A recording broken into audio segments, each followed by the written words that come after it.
بسم الله الرحمن الرحيم. السلام عليكم متابعي القناة. الجميع شاهد مباراة اليوم بين المنتخب الجزائري والمنتخب البوركينا فاسو.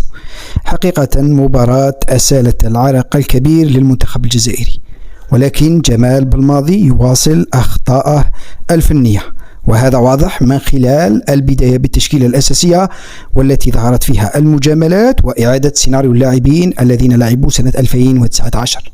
الجميع يعلم أن رياض محرز أصبح منتهي تقريبا في هذه الكأس الإفريقية، لا ردة فعل ولا لقطات فنية ولا تمريرات ولا مراوغات، لم تكن له أي إضافة. سفيان فيغولي كان لاعب لم يعرف مكانه في وسط الميدان، كان غائب تماما، لم نعرفه، لا يقدم الإضافة الهجومية أو الإضافة الدفاعية، لم نعرف مكان اللاعب سفيان فيغولي.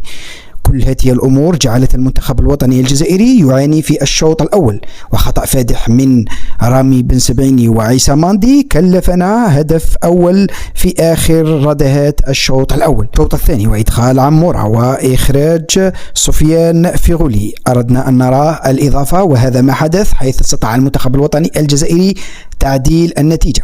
وبعدها بربع ساعة المنتخب البوركينابي يضيف الهدف الثاني بعد خطأ فادح في التغطية وضربة جزاء بخطأ من ريان ايت نوري. بعدها قام الناخب الوطني جمال بلماضي بإدخال كل من أدم الناس، إسلام سليماني، وإخراج يوسف بليلي وكذلك رياض محرز، وهنا شاهدنا الإضافة الحقيقية. أين رأينا منتخب جزائري بوجه مغاير، حيث رأينا ضغط كثيف، هجمات عديدة ساهمت في تعديلنا للنتيجة ولو في آخر أنفاس المباراة. إذن نقول ونؤكد أن النهج التكتيكي أو الخيارات التي يستعملها جمال بلماضي أصبحت لا تناسب التشكيلة الحالية. التشكيلة الحالية التي تملك شايبي، عمورة، وأدم الناس في الهجوم، وكذلك بغداد بونجاح، لا يمكن أن نبقيها في دكة البدلاء. لهذا نتمنى من الناخب الوطني الجزائري أن يأخذ العبرة والدروس من هذه المباراة، خاصة وأن مباراة موريتانيا ستكون مباراة قوية، والذي يعتقد أن مباراة موريتانيا سهلة فهو مخطئ. ستكون مباراة بعديد الحسابات، موريتانيا ما زالت في السباق، يعني أن الأمور صعبة وصعبة جدا.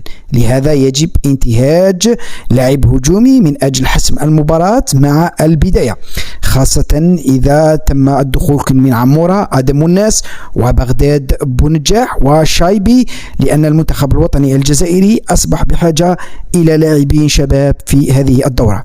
هذا هو الذي أردت أن نتحدث عنه في هذا الفيديو عن وتحليل مباراة المنتخب الوطني الجزائري ضد نظيره البوركينابي. إلى اللقاء.